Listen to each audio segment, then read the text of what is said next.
अस्सलाम वालेकुम guys, how are you? I hope आप सब ठीक होंगे। और आज हम जेंडर स्टडीज़ का one of the important topics discuss करने जा रहे हैं। और ये एक इम्पोर्टेंट टॉपिक होने के बावजूद अभी तक मिसिंग था हमारी प्लेलिस्ट के अंदर।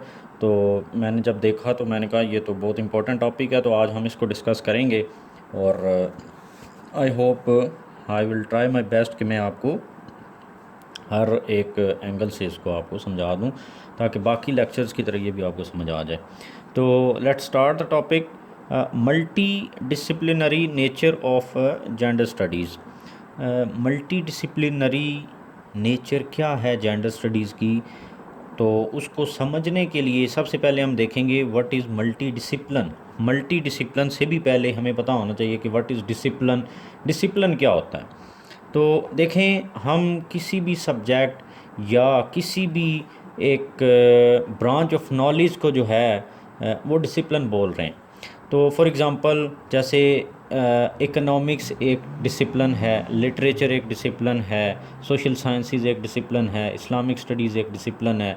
तो इसी तरीके से आसान लफ्ज़ों में एक सब्जेक्ट को या एक फील्ड ऑफ नॉलेज को वी आर कॉलिंग डिसिप्लिन, तो हम उसको डिसिप्लिन बोल रहे हैं। तो मल्टी डिसिप्लिन क्या हुआ कि एक तो हुआ ना सिंगल एक डिसिप्लिन, जैसे कि मैथ्स है, या एक डिसिप्लिन हुआ साइंस है, या एक डिसिप्लिन लिटरेचर है, या कोई लैंग्वेज है। लेकिन मल्टी का क्या मतलब हुआ? एक से ज़्यादा। तो मल्टी डिसिप्लिन की तो आई होप आपको समझ आ गई होगी कि एक से ज़्यादा जब डिसिप्लिन है तो हम we are calling it multi discipline. How gender studies is multi disciplinary in nature. Gender studies कैसे मल्टी डिसिप्लिनरी इन नेचर है, तो दिस इज़ इम्पोर्टेंट। तो हम इसको समझेंगे। अब आपको मैंने बताया डिसिप्लिन्स, मल्टीपल डिसिप्लिन्स जो हैं वो मौजूद हैं। तो जेंडर स्टडीज़ जो है वो मल्टी डिसिप्लिनरी इन नेचर है।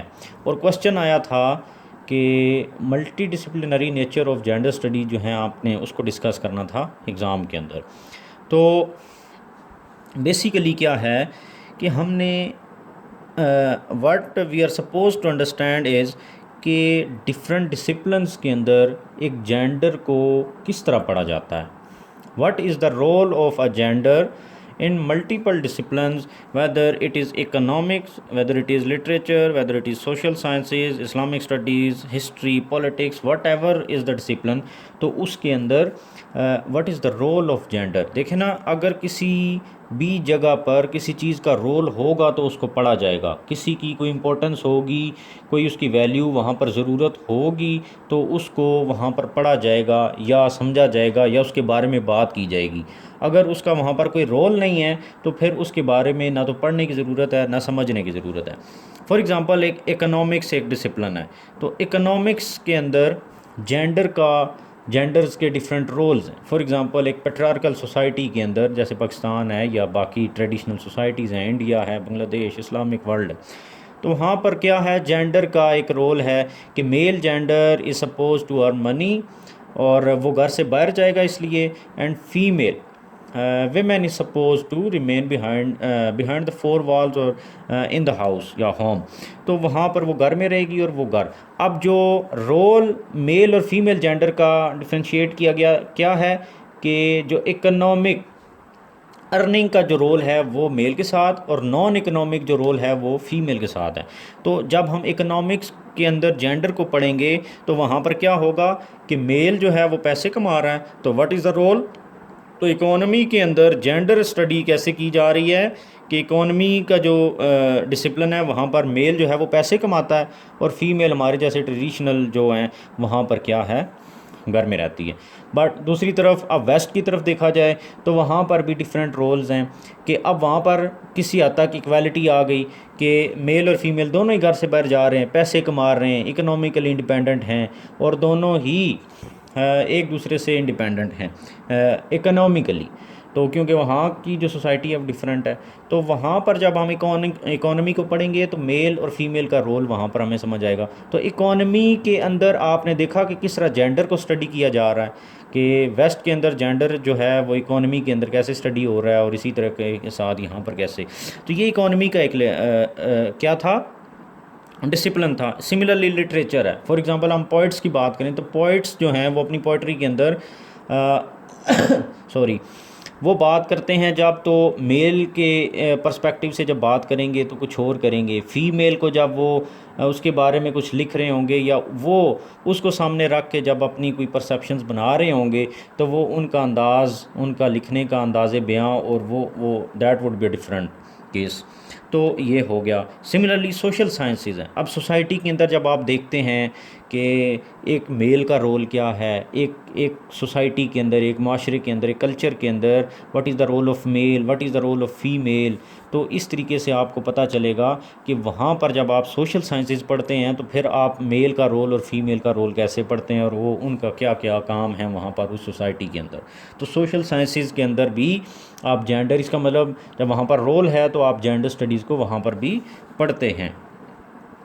अच्छा, इसी तरीके से इस्लामिक स्टडीज़ हैं या रिलीजियस स्टडीज़ हैं, तो इस्लामिक स्टडीज़ के अंदर भी आप देखते हैं कि किस तरीके, फॉर एग्ज़ाम्पल इस्लाम है तो उसने मर्दों के हकूक़, औरतों के हकूक़, मर्दों के फ़राइज़, औरतों के फ़राइज़, उनके इनहेरिटेंस लॉ है, फिर इसी तरीके से बाकी जितने भी लॉज़ हैं वो एक्सप्लेन किए हुए हैं, राइट्स एंड ड्यूटीज़ सारों की, चाहे वो मेल है, फीमेल है, ट्रांसजेंडर है, एसेक्सुअल है, बाईसेक्सुअल है, लेस्बियन, गेज़, हर एक जो जेंडर है उसके बारे में चाहे वो एथिक्स हैं, चाहे वो जो भी, मतलब जिस भी तरीके से अगर आप इस्लामिक स्टडीज़ के अंदर देखेंगे तो हर एक जेंडर का रोल और उसके राइट्स और ड्यूटीज़ बताए गए हैं। तो इसका मतलब इस्लामिक स्टडीज़ एक ऐसा डिसिप्लिन है जहाँ पर आप जेंडर स्टडीज़ को पढ़ते हैं और रोल ऑफ जेंडर जो है वहाँ पर पढ़ा जाता है। तो जेंडर को आपने इकोनॉमी के अंदर पढ़ा, लिटरेचर के अंदर पढ़ा, सोशल साइंसेज के अंदर पढ़ा, इस्लामिक स्टडीज़ के अंदर पढ़ा, तो इसका मतलब ये मल्टी डिसिप्लिनरी नेचर है।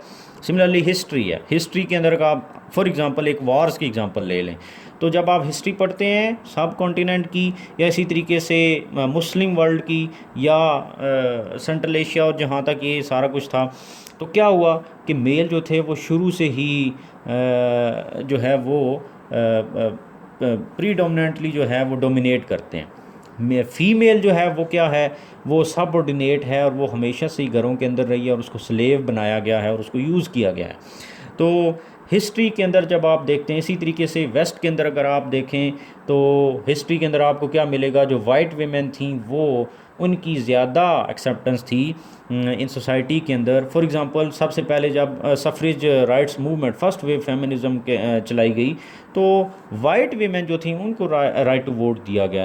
अमेरिका में 1920 में 19th अमेंडमेंट के तहत जब उनको राइट टू वोट दिया गया तो कंडीशंस रखेंगी, वाइट वीमेन होगी, मैच्योर होगी, शादीशुदा होगी और डिफरेंट नंबर ऑफ़ कंडीशंस थी, तो फिर वो she would be eligible to vote. तो ये इस तरीके से हिस्ट्री में आपको मेल, फीमेल और बाकी जो जितने भी जेंडर्स हैं उनका रोल मिलता है। तो इस तरीके से हिस्ट्री के अंदर भी आपको पता चल गया, एग्जांपल्स के साथ मैंने समझा दिया। पॉलिटिक्स है तो role of politics, role of women in politics क्या है, क्या वीमेन जो हैं हमारी सोसाइटीज़ के अंदर उनको रिप्रेजेंटेशन का राइट है, क्या उनको इक्वालिटी दी गई है या कोटाज हैं, या कहाँ कहाँ पर उनको रोल दिया गया है, क्या हर एक ऑर्गेनाइजेशन के अंदर उनको इक्वली अपॉर्चुनिटी दी जाती हैं कि वो जहाँ पर मर्द जिस पोजीशन पे है क्या वहाँ पर एक फ़ीमेल भी वो पोजीशन गेन कर सकती है, या जो राइट्स, पॉलिटिकल राइट्स मेल के पास हैं क्या वो फीमेल पास हैं, वो ट्रांसजेंडर्स के पास हैं, क्या ट्रांसजेंडर पाकिस्तान के अंदर इलेक्शन लड़ सकता है, क्या वो रिप्रेजेंट कर सकता है पर्टिकुलर ग्रुप ऑफ पीपल को, या इस तरीके की चीज़ें। तो पॉलिटिकल राइट, तो इस तरीके से जब आप समझेंगे कि जेंडर जो है वो इस तरीके से आप बनाएं और अपने जहन में रखें कि जेंडर इकोनॉमी के अंदर पढ़ा जाता है, जेंडर को सोशल में, gender economic study, Islamic study, history, politics, literature, हर जगह पर जेंडर को जेंडर इज़ बीइंग डिस्कस्ड और इट इज़ बीइंग अंडरस्टैंड। तो इसमें क्या है, तो ये एक आसान सा तरीका था इसको समझने का। तो जब आप इस तरीके से समझेंगे ना कि मल्टी डिसिप्लिनरी नेचर, तो इंट्रोडक्शन में आप इसको बताते हैं कि what is discipline, multi discipline क्या है और जेंडर वहाँ पर क्या है। फिर आप हर एक की ये हेडिंग दे सकते थे कि how gender studies multi disciplinary nature, तो उसके अंदर इकोनॉमी, लिटरेचर और हर एक के साथ एक्सप्लेन करके एग्जाम्पल डाल देते, तो आपका क्वेश्चन जो है वो कंप्लीट हो जाता है इस तरीके से। क्योंकि इसके अलावा यहाँ पर तो और कुछ है नहीं जो आपने इसमें कोई फैक्ट्स एंड फिगर्स डालने हैं। तो एग्जांपल्स हैं और इसकी एक्सप्लेनेशन है। तो कुछ फिगर्स इस तरह की आप बना दें तो वो ज़्यादा इम्प्रेसिव हो जाएंगी। तो ये था एक आसान सा तरीका जो कि आप अडॉप्ट कर सकते हैं और अपना क्वेश्चन एक्सप्लेन कर सकते हैं। तो आई होप कि मैंने ये क्वेश्चन जो अच्छे तरीके से एक्सप्लेन कर दिया और आपको समझा भी दिया है। तो अगर आपको if you are understanding my lectures, if they are understandable, तो please like share and subscribe my channel. Thank you very much और फीडबैक ज़रूर दें। थैंक यू, अल्लाह हाफिज़।